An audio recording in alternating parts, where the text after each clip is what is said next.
Leif Pettersen, a freelance writer, humorist, world traveler, and tourism communications professional from Minneapolis.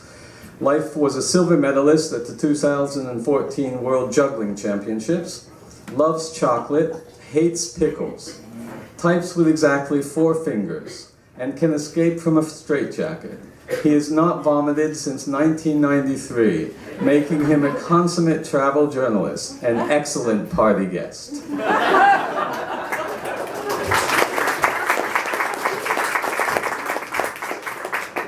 Thank you. They are right. You can't see Jack up here. All right. So, as Doug said, I'm going to read it's about 5 years old, a blog post that I wrote, satirical, about how to set up a travel blog. I haven't bothered Googling to find out for sure, because who has time? But on the strength of mounting evidence, I have to assume a post on the topic of how to start a travel blog is tragically long overdue. According to figures that I just made up now, over 800 squillion travel blogs are started every year, and many of them give off that distinct reinventing the wheel odor that we old-timers know far too well. What these new bloggers need is an easy-to-follow, chronological list on hand while they're setting up their blog so as not to repeat these totally avoidable blunders. As always, my crippling empathy and generosity has inspired me to provide that assistance. So without further ado, here's the definitive surefire task list for setting up a wildly popular travel blog that everyone will read forever. Step 1, remove pants. One assumes you're setting up your travel blog while at home, so why not get comfortable? If you're setting up your travel blog while you're temping at a law firm, you should omit this step. Step 2, pick a name. These few words may be the most important words you ever write for your blog. The name must be catchy, at least hint at the general theme of the blog, and not be too cliched. Unfortunately, every combination and permutation of the words traveler, nomad, chronicles, virtual, gypsy, wanderer, digital, vagabond, and words ending in L-O-G-U-E have already been used. So you're going to have to dig deep down into the deepest parts of your brain holes to find a name that doesn't sound exactly like 10 other blogs that already exist. Honestly, at this stage, if you really want a memorable blog name, your only viable option is to just grab 2 or 3 random words, never mind their meanings, and just stick them together. Here are a few examples. Galloping penguin. Peanut butter shovel. Deafening toe cheese. Skiffed jaunted hum. That's a private joke. Paris Hilton nude, and so forth. Step 3, pick a niche. This is really step 2.5 because settling on a niche and picking a blog name should be done at pretty much the same time. Or you can pick a niche after years of meandering from topic to topic, I don't care.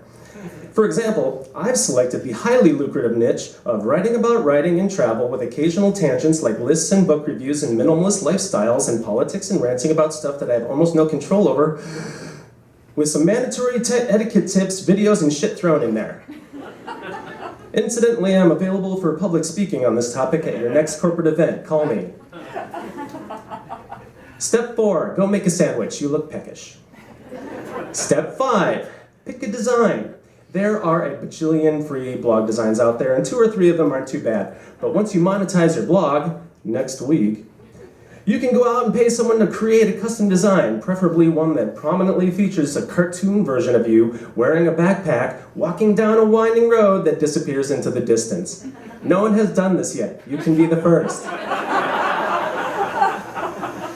Step 6, start blogging. It's finally time to start writing some words about stuff. Since 80% of travel bloggers are only semi-literate, this is your big chance to stand out. Conjure up the most articulate, witty, evocative words that you know and then arrange them in a creative way.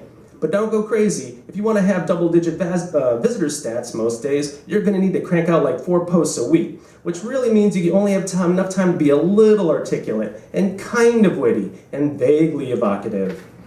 Also, emphasizing words and phrases by putting them in quotes is a real thing, and don't let any anal retentive English nerd tell you otherwise. Step 7, self-promote the bejesus out of your blog on social media. Actual travel blogging is only about 20% of travel blogging. You're going to spend a huge chunk of time building and maintaining a social media presence so you can drive traffic to your travel blog, otherwise what's the point? Make a Facebook fan page, then spam everyone you know to like it. Then get on Twitter. taking special care to mention in your bio that you are CEO, editor-in-chief, and pope of your blog. This will give you instantaneous, totally plausible credibility that no one will see through. For the first month, follow like 1,000 people a day. If those people don't follow you back, just unfollow them and follow them again as many times as necessary until they go batshit crazy from seeing the repeated alerts about you following them. They finally follow you back just so they can get on with their lives. Once you have a strong Twitter following, send out at least one tweet a week asking them to like you on Facebook. Double goes for when you are approaching a round number of likes and or Twitter followers. See the genius? Okay, step 8. Set up a bunch of pop-up windows on your blog. This shows your readers that you're serious about blogging because you're engaging your audience with offers to subscribe to your newsletter, take a survey, and buy your ebook about utilizing newsletters and surveys. Besides, pop-up window is a little like a surprise, and who doesn't like surprises? Masturbating socialists, that's who. Step 9, build an editorial calendar. May 12, 2008 was a somber day in travel blogging history.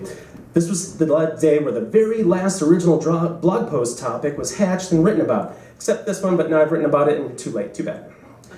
Everyone has been rehashing the same stuff over and over ever since. Sometimes adding a desperate twist to give the appearance of originality. Say, instead of a post titled, How to Pack for a Round the World Trip, you'll probably see a clever variant like, How to Pack for a Round the World Donkey. Yeah, you haven't seen that blog post yet, have you? I'm not telling this to discourage you. I just want to save you the time of agonizing over topic ideas. Also, since most of you started traveling or aren't able to travel often, you're going to need to squeeze out like 15 or 27 blog posts on every destination you visit so there aren't any periods of dead air on your blog. As such, don't be afraid to devote entire blog posts to the most mundane subjects like cupcakes and shopping and drunken hitchhikers that you abandon at a gas station in the Romanian countryside. Something I know nothing about.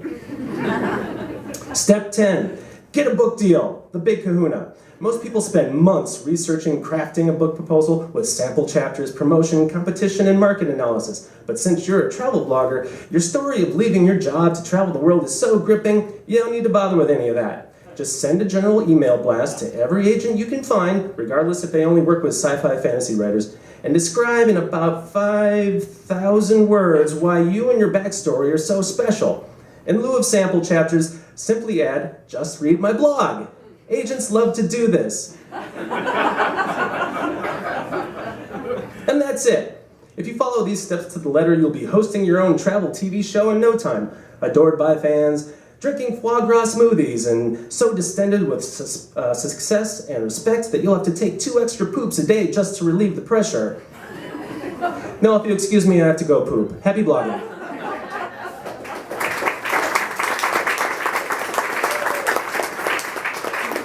It is my pleasure to introduce Kelly Kathleen Ferguson.